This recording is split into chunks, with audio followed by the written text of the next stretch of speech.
Greetings. I'm the Reverend Jen Fenner from Epworth United Methodist Church.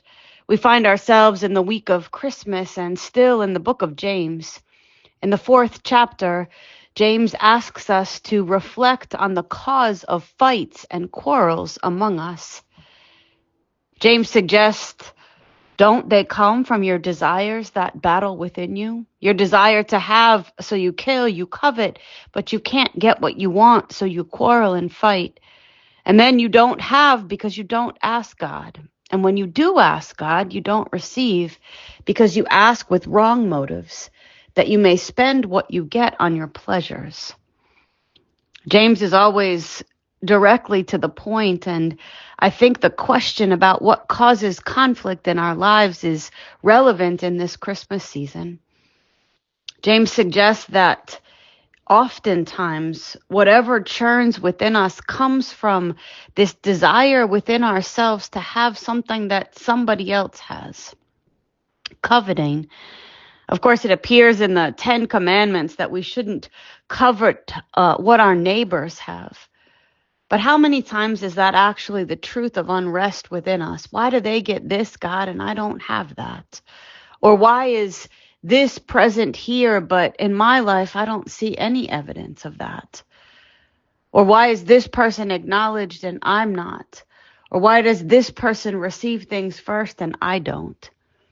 I don't think that God is suggesting that this world is fair or that there is an equitable distribution of the gifts that should be received. To the contrary, the book of James is very clear about the way in which even the community of faith shows favoritism, and there isn't the equity that God desires. But James is pointing us back to God. James says we don't have because we don't ask, and when we ask, we don't receive because we ask with motives that are intended to simply satisfy ourselves and nothing else. This season, I invite you to consider that our petitions before God are to be collective, that we are to intercede for the community, for not just ourselves, but for those around us, sometimes even for those who we find most difficult to be in relationship with. Perhaps the conflicts before us would diminish if we were praying for the very people that we are in conflict with. Of course, that doesn't erase the reality of injustice, and it doesn't erase the call to stand up for what is right, but it gives us a perspective on who we are before God that is about more than ourselves and our own pleasures. Maybe it's really true. The fights and quarrels and conflicts around us are in greatest part due to this internal wrestle with what we think we deserve and don't have. And what if we were to ask God to purify our hearts, to ask God for the very people around us that we see who have need? What if we were to ask God not simply to fulfill every desire of our heart, but we were to ask God for a community of peace and grace and justice and equity? What if this Christmas season our prayers were about a collective community before God?